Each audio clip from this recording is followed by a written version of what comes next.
Hey everyone! Another day, another adventure here in New Zealand. Ngayon dadalhin ko kayo sa isang napaka-interesting na lugar dito sa Porirua, ang Trust Palace. Dito makakahanap ng iba't ibang pre-loved items like books, clothes, kitchenware, furniture at kung ano-ano pa. Imbis na itapon, binibigay nila ng bago ang mga gamit at ang pinaka-best part, super affordable ang mga items. Kaya kung mahilig ka sa thrift shopping or naghahanap ng budget-friendly, perfect itong lugar na to para sa iyo. Excited na ako, kaya let's go!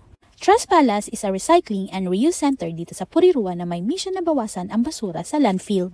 Instead na itapon, nire-resell nilang mga gamit na pwede pang pakinabangan. So hindi lang tayo nakakatipid, nakakatulong pa tayo sa environment. Ayan guys, at nandito na tayo sa loob and grabe ang daming gamit. Ang daming sections, may pangbahay, pangkusina, books, damit, laruan at furniture. Parang isang malaking treasure hunt kasi hindi mo alam kung anong makikita mo. Para sa mga book lovers dyan, perfect itong section na to. May novels, self-help books, children books, at iba pang reading materials. May mga classic books din at kung swertehin ka, makakahanap ka ng weird finds na mahirap nang hanapin sa bookstores. Ang ganda ng ganitong lugar kasi hindi mo lang matutulungan ang environment sa pagbili ng second-hand books. Pero ang daming matitipid. Imagine, instead of buying brand new books for $20 to $30, makakabili ka dito ng good quality books for just a few dollars. Kung mahilig ka sa ukay-ukay o thrifting, panalo rin ang section na to. May jackets, dresses, casual shirts, pants at minsan may branded items pa. Sa fast fashion ngayon, sobrang daming damit ang itinatapon kahit maayos pa. Kaya ang pagbili ng second-hand clothes ay isang paraan para makatulong sa kalikasan at makatipid na rin. Ito naman ang kitchen section, perfect para sa mga nagsiset ng bagong bahay. Or gusto lang magdagdag ng gamit sa kusina nang hindi gumagastos ng malaki.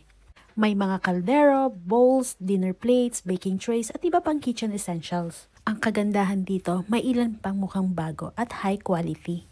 Ang ganda pa nitong pan tapos sobrang mura lang, mas tipid kaysa bumili sa mall. At syempre, hindi lang damit at libro ang mabibili dito. May furniture, toys para sa mga bata, home decor at kung ano-ano pang useful finds. Minsan may mga vintage items dito na pwedeng i-DIY o ayusin para gawing bago ulit. Kung mahilig ka sa upcycling, ang daming potential dito. Grabe guys, ang daming magagandang items na makikita dito at ang pinaka-importante ay may natutunan tayo today.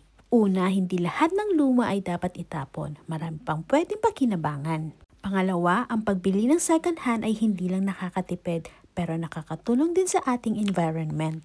Pangatlo, minsan ang mga hidden gems ay nasa mga ganitong lugar. Sana nag-enjoy kayo dito sa tour natin sa Trust Palace. Kung nasa Porirua kayo, I highly recommend na bisitahin nyo ito. Let me know sa comments kung mahilig din kayo sa thrifting at ano ang best second-hand find nyo. Don't forget to like, follow, comment, and share para sa more budget-friendly adventure. See you in my next vlog. Ingat kayo palagi. Bye!